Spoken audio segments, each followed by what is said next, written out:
As histórias para crianças devem ser escritas com palavras muito simples, porque as crianças, sendo pequenas, sabem poucas palavras e não gostam de usá-las complicadas.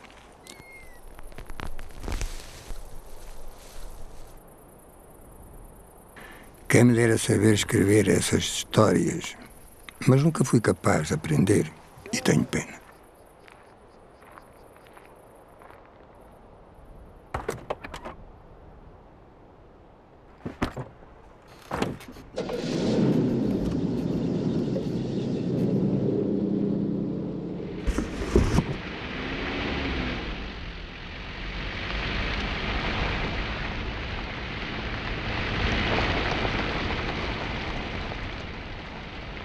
Se eu tivesse aquelas qualidades todas, poderia contar, com pormenores, uma linda história que um dia inventei.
Este era o conto que eu queria contar.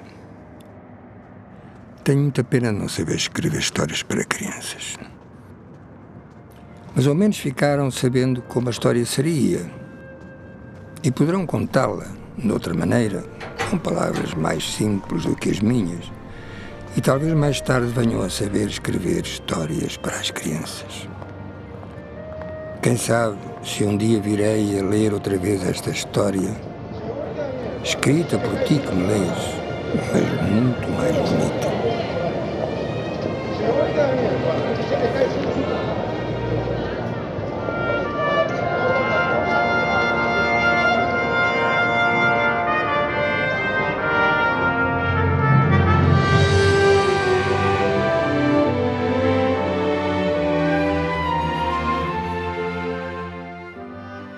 E se as histórias para crianças passassem a ser de leitura obrigatória para os adultos? Seriam eles capazes de aprender realmente o que há tanto tempo têm andado a ensinar?